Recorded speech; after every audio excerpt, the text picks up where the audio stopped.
Have you ever asked a question and the answer came in a way you didn't expect?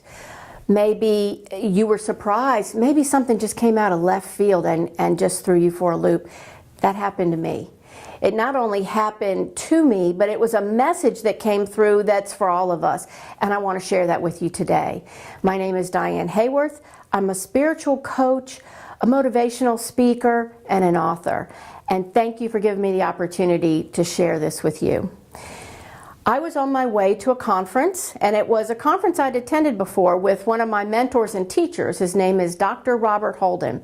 He's a psychologist and a Hay House author, and he loves to help people connect to that inner divine. He calls it love. Some people call it God, universe, source. We just call it love. So I was at his event. It was called Coach Camp, and one of the exercises was one of my favorites. We were to imagine ourselves seated on a foundation of love, and quietly in our own mind we were to ask, love, what do you most want me to know today? Now I have to tell you, I've been journaling about this for months, and I've had wonderful insights and inspiration and just beautiful things that came through. So I was really looking forward to this, but I did not expect what happened. We were paired with a partner. This was a lovely lady that I didn't know. We were actually in Toronto, so there was lots of people there I didn't know in that group. We were off in a corner. I was going to go first for this exercise. I sat down and shut my eyes. I imagined I was just enveloped in a foundation of beautiful divine love. And silently to myself, I asked, love, what do you most want me to know today? And I did not expect what happened next. Immediately, I heard, be love. And then I saw, it was like cascade of images. They were still, but they were moving at the same time. It almost reminded me of old film clips I would have seen, or film strips, I guess, I saw in the old movie days. It really wasn't like anything that I can even adequately describe. That happened, and then immediately I saw myself as an observer looking down on myself. There was a scene where I was walking up my daughter's front steps, 3 front steps to go into her house. And I'm actually watching down, looking at this occur. It was incredible. As I'm walking up the stairs, there's a glass door there, and behind the door was my beautiful grandson, Emery. He was about 15 months old at this time. And I saw, from my point as an observer, my heart open. And as I saw his beautiful face on the other side of that glass, I could see the love between us circulating. It was incredible. I could literally see the love I have for him and the love he has for me.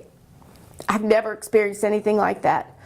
And I heard, greet everyone with an open heart without an agenda.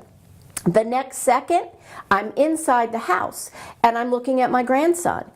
But I'm not seeing his physical form. I'm looking inside him. I was seeing this beautiful iridescent light, this essence.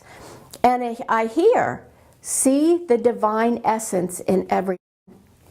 The next second, Emery and I are in the family room, just the 2 of us, and we're playing blocks. And he's only 15 months old, right? So he goes to toss me a block and it hits me in the cheek. Well, immediately I think he's just a baby. You know, he doesn't know what he's doing. And I hear, forgive quickly, completely, and unconditionally. The next instant, I'm in a darkened space, and I can see a heavy wooden door start to crack open just a little bit. And out of the door comes this teeming, vibrant, joyful light. Now, I've had a near-death experience. I have experienced the white light. The way it occurred for me, the white light was soft and welcoming and very, it was like being surrounded in a cloud of love, like being nestled in your parents' lap when you were a child. That's not what this light was. This was vibrant, teeming, joyful. It's what I think Mardi Gras must be like. I've never been to Mardi Gras, but I'm thinking it would be like this light. It was just overwhelming. What occurred to me was the love I have for my grandson is just such an infinitesimal, such a tiny glimpse of the love of the divine all, and that love that's there for all of us.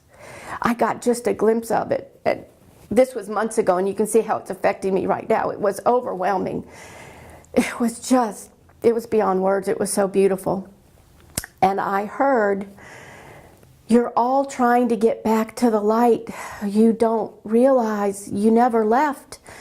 You're already there. And then it was over. And all of this might have taken, it seemed like it was a single heartbeat. It just happened. And it was over.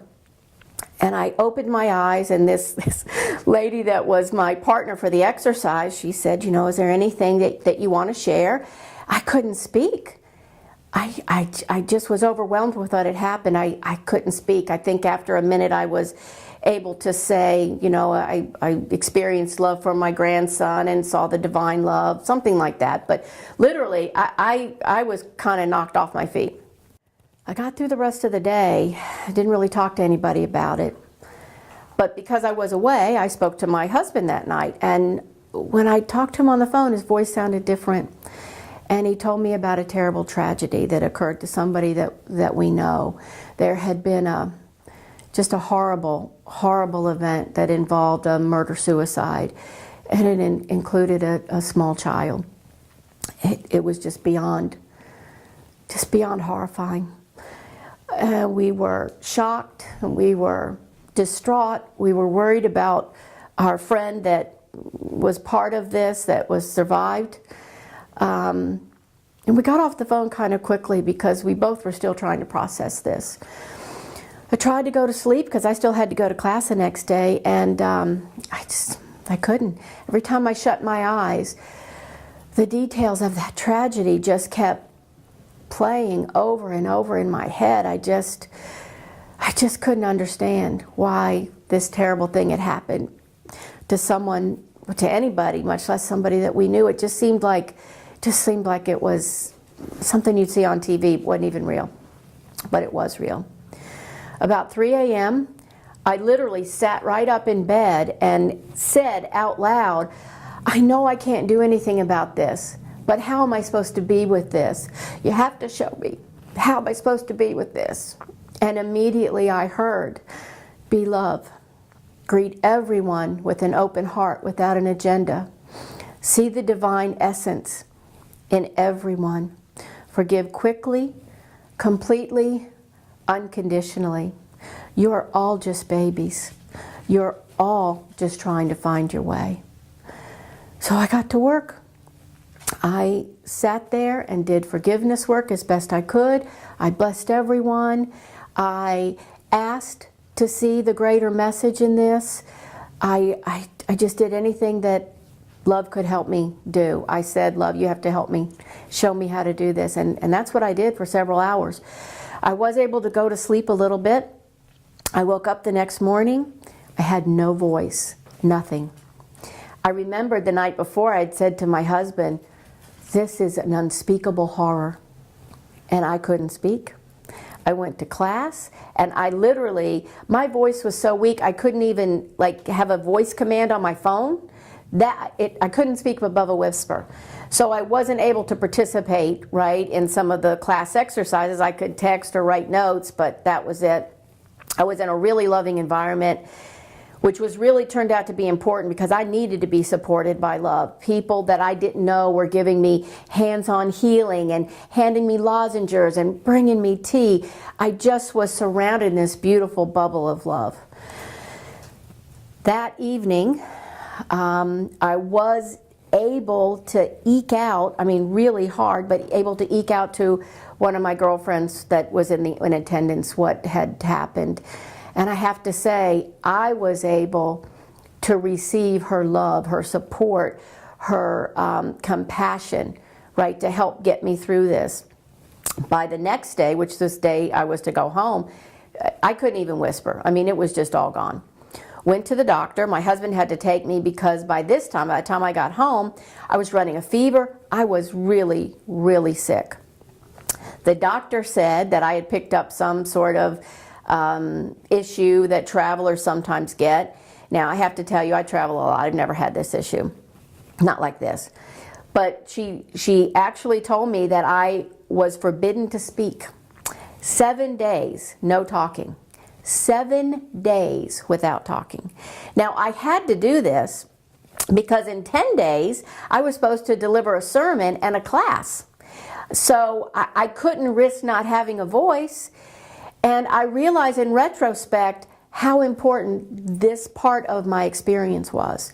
I was only able to text, an email of course, and my husband and I went to wherever we went, to the store to get some medication I needed, and one of those old-fashioned write-on wipe-off boards. If you were around the last century, this is the way we used to leave each other notes before there were text. So I would literally, write notes to my husband. What was interesting was it wasn't like I was going on a meditation retreat where I could tell my family and my kids and my clients, hey, I'm going to be, unavailable for 7 days. I didn't have any warning. So I texted anybody I needed to, but I was really sick. For the first few days, literally, I just laid on the couch and my husband took care of me. I started to notice some really interesting things. Because I couldn't communicate, people were communicating with me differently, or they were not communicating. So my husband, for example, who tells me he loves me several times a day, every day, what do you need? What can I get you? How do you feel? I got all that. But after a day or two, he stopped saying, I love you. That's just not like him. So I wrote on the board, why aren't you telling me you love me? And he said, well, of course I tell you that all the time. And I said, no, you haven't been doing it. So he thought a second and he said, well, you can't tell me back. You can't talk to me. And I thought, wow, isn't that interesting? This man that I know loves me is feeling some sort of disconnection because of what's going on with me. My kids, who are adult, I didn't get to communicate with them the way I usually do. I always FaceTime my grandson. I see him at least once a week, and I FaceTime with him a couple times a week. So I tried to do that, and he was just disoriented. He didn't understand why I wasn't talking to him. And it really, it just upset him. So my daughter said, well, maybe we'll wait till you feel better. So I felt disconnected from him. About the third or fourth day, my husband decided to get me out of the house. I was feeling a little better, so we went to a restaurant. Now, the doctor had given me a note, actually, that said, full voice rest for 7 days, and I had that with me. So we were at the restaurant waiting to order. My husband goes to the restroom. I have a little notepad, and I have that note. The waitress comes over, says, hi, how are you? What can I get you? And I show her the note. I can't talk. And I'm writing, I'd like whatever it was. This was so interesting. She never said a word. She just went. No matter what I said, or what I wrote rather, she would gesture. So I wrote, honey, just because I can't talk doesn't mean you can't. And she said, oh, sorry, I just was trying to be respectful. And I thought, wow, I wonder what that means. Now, during these 7 days, I had their epiphanies. It was so interesting to me. Because what I realized was the more disconnected, the more unheard I felt, the more misunderstood I felt, the lonelier I felt, the further I felt away from that yellow light, that teeming light of all there is. That was eye-opening, and I realized immigrants and the mentally ill, the person that had perpetuated this tragedy, or that I earlier, young children, people who are abused, these people feel disconnected from the light. And I realized, my life's work is going to be helping people understand that we never left the light. Even when in human form, we don't feel connected. It became a passion for me. And I remembered that prior to going to that conference, part of my morning prayers was, show me how to be an instrument of your peace. Show me how to serve. And I realized this was my piece. This is my way to serve. Now, I happen to think we're all connected. We all have our piece. This is something that came through me, but it's for all of us. This is not, it's just something that is here to benefit us all. I have to be really honest with you, though. I would like to be able to tell you that, you know, I got after that 7 days and I got up and I was able to spread the joy. That didn't happen. I was still kind of knocked off my feet for several months. I was wrestling with, who am I to talk about this? Did it really happen? What if I'm making too much out of it? And I realized it's not about me. It has nothing to do with that. I asked to be the presence of love, just like you can. I asked, love, what do I most need to know today? You can ask that question every day. You can ask it of God, universe, whatever you think that intelligent, creative, expansive energy is. You have a place here. You've got your own piece of the puzzle.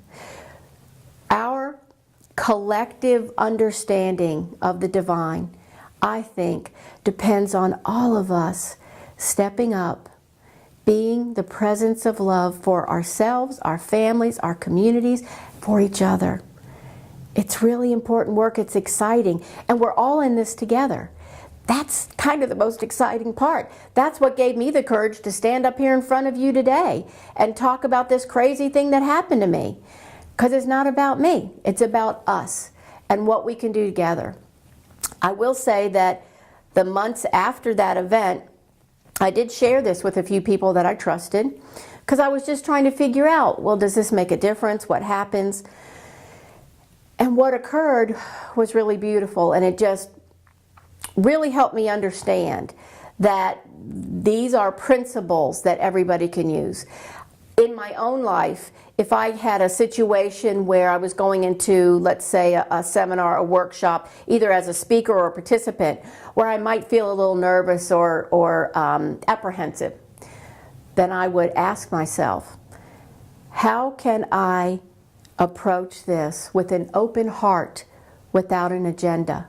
Meaning without any of those preconceived notions or judgments that this will be hard or bad or good or anything. How can I approach this the way I approach my grandson? Just open with love, waiting to receive love, waiting to give love without any expectations. That's absolutely changed everything. I've had, just like you, life doesn't stop. I had some challenges. And I would ask myself, where's the divine essence here? Show me. Show me the divine essence in this person, in this situation. And when I needed to, I said, help me forgive. Quickly, completely, unconditionally. Show me how to see this differently. The friends that I shared this with, unbeknownst to me, I never asked them to do anything, but they started using the principles. And I started getting emails and texts. Hey, you know that crazy story you told me? Well, I used that in this situation. Oh my gosh, I can't believe how it worked. And again, it works because it's divine. It was divine information. I hope this has served you. I know that when I work with these principles, my life is better. I'm happier. I'm healthier. I feel more passion for life. That's been happening with my clients and friends. I really hope that you'll consider these principles that I was given for all of us, because it's for all of us. Greet everyone with an open heart without an agenda. See the divine essence in everyone and everything. Forgive quickly, completely, unconditionally. And remember, you never left the light. We're not only in the light, we are the light. I invite you to remember your job here on earth is to shine that light of love. I know every day I'm going to do my part. Every day. And it's hard some days. But day by day, hour by hour, moment by moment, that's my intention. And I hope it'll be yours too. I'm Dianehayworth, and I really appreciate you listening to this. Until next time, I hope you're going to be shining on. Thanks.